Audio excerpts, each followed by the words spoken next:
দেখো ওই 9:30 শাক বাছা হচ্ছে।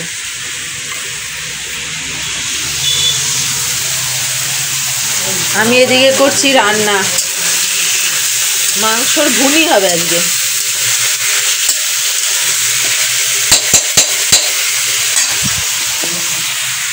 গুড মর্নিং ফ্রেন্ডস, আমি মৌমিতা, আমার চ্যানেল আর পোস্টে তোমাদের অনেক অনেক ওয়েলকাম আর ভালোবাসি। একটা নতুন ব্লগ শুরু করলাম। মেয়েকে দিয়ে এসে ঘর দোর ঝাড়াঝুড়ি ডাস্টিং সব কমপ্লিট করে ব্রেকফাস্ট করলাম, রুটি কলা, তারপরে যে রান্নায় বসেছি। এদিকে শাক কাটা হচ্ছে, শাক হবে আর ডাল হবে, ওটা ভুনি করবে। ঠিক আছে, ব্লগটা শুরু করলাম। দেখি আজকে কতটা কি শেয়ার করতে পারি। কালকে তো অনেক ছোটো হয়েছে, আজকে দেখছি কী করতে পারি, পরে ফিরে আসছি। যাচ্ছি মেয়েকে আনতে।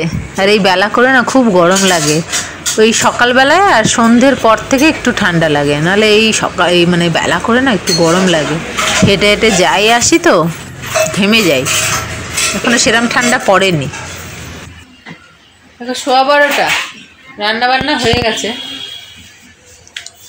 এই যে দুষ্টুটা, এটা বলেছিল বার করে দিতে আজকে ঘর ঝাড় দেওয়ার সময়, এই ভিডিও গেমটা বার করে দিয়েছি। আসলো, এসে ফ্রেশ হলো, একটু খেলো, খেয়ে এখন এই যে ড্রয়িং নিয়ে বসেছে। কি বদমাশি, স্কুলে বেরিয়ে দৌড়াদৌড়ি, ও আর সাফিরা, আদিতি, বানি সব কটা, ব্যাস সাফিরা পড়ে গেল, পড়ে হাঁটুতে লাগলো, হ্যাঁ শুরু করে দিল। এইগুলো তবুও থামে না। লাস্টে আদিতির হাত ধরে চেপে রয়েছে, ওর বাবা এদিক দিয়ে টানছে, আমরা এদিক দিয়ে টানছি, ও বাবা, ওর দুজনে হাত চেপে ধরে কোনো রকম হাত ছাড়িয়ে জোর করে নিয়ে। স্কুলের পরে যা করে না, ভীষণ বদমাশি করে। ক্লাসে কি করে কেউ, ঘরে ওই সব নিয়ে পড়ে থাকে, ওই খেলনা, ওই ড্রয়িং, এইটুকুনি ঘরের মধ্যে।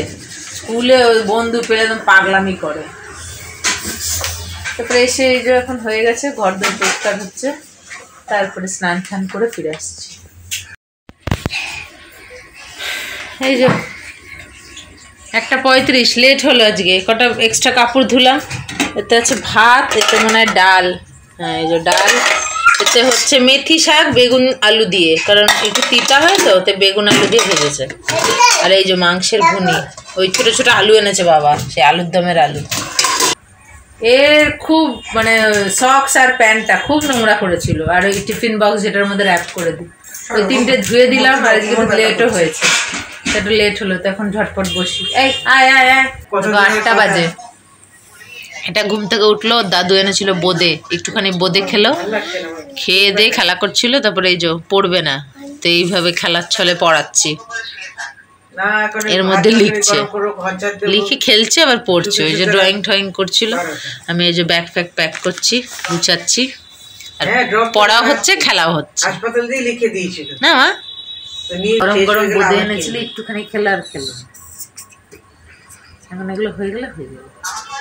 দেখো ওই 10:20 খাওয়া দাওয়া হয়ে গেছে, আমার বিছানা ঝাড়া হয়ে গেছে, সব গুছানো হয়ে গেছে। এটা বলছে আমি বিছানায় শুয়ে শুয়ে দেখবো। দেখো এমনকি কাপড় চোপড়ও ঘরে তোলা হয়ে গেছে। এটা দিয়ে ওর টিফিন বক্সটাকে র্যাপ করে দিতে বলে, এটা পেতে ওরা খায়। ধুয়েছিলাম, এটা ওর হ্যাঙ্কি, সক্স ধুয়ে দিয়েছিলাম, ওর প্যান্ট ধুয়ে দিয়েছিলাম, সব শুকিয়ে গেছে। রাতে থাক ঘরে, এগুলো কালকে পরাবো। আর ওই স্নানের কাপড়গুলো বাইরে ওখানে তুলে দিলাম, সব শুকিয়ে গেছে, শুকনো একদম। আসলে খুব একটা সেই মোটা ভ্যাস্তা কাপড়ের না, এগুলো তো সব ন্যাপকিন, মানে রুমাল টাইপের। এইগুলোও দেখছি পুরো শুকিয়ে গেছে, সারা রাতে ফ্যানের নিচেই থাকলে একদম মানে পুরো শুকনোই তো, রাখি ফ্যানের নিচে। আর কি, তখন ওকে ওষুধ খাওয়াবো, এডিটিং কমপ্লিট করবো, মারা শুতে চলে গেছে। আর আমাদের এই শাটারগুলো বন্ধ থাকে না, দরজা বন্ধ থাকে, ঘরটা কি সুন্দর কোজি, ভাল লাগে। বাইরে গেলে এই টাইমে ঠান্ডা লাগে। শাটার খুলে এখন আমি কাপড় চোপড়গুলোকে ভেতরে তুলছিলাম, তখন বেশ হাওয়া দিচ্ছে। আর সিম কার্ডের যে সমস্যাটা ছিল, ওটা তো তোমাদের বলাই হয়নি, সমস্যা সমাধান হয়ে গেছে। সমস্যা হচ্ছিল, সমাধান হয়ে গেছে। বলবো আমি অনেক টেনশনে ছিলাম, চিন্তায় ছিলাম, কি হবে কি হবে। 2টো নাম্বার আছে আমার, দুটোই ইম্পর্টেন্ট, দুটোই ইকুয়ালি ইম্পর্টেন্ট, তাই আমি টেনশন পড়ে গেছিলাম। সমাধান হয়েছে, ধন্যবাদ দিই ভগবানকে। একদম শান্তি হবে, যেন একটু রিল্যাক্স লাগছে। কালকে রাতে ঠিক করে খেতে পারছিলাম না, টেনশনে কি হবে কি করবো কি হলো। ঠিক আছে, ব্লগটাকে আজকে এখানে শেষ করছি। আগামীকাল আসছি আবার একটা নতুন ব্লগ নিয়ে। তোমরা ভালো থেকো, সুস্থ থেকো, নিজেদের খেয়াল রেখো। Good night.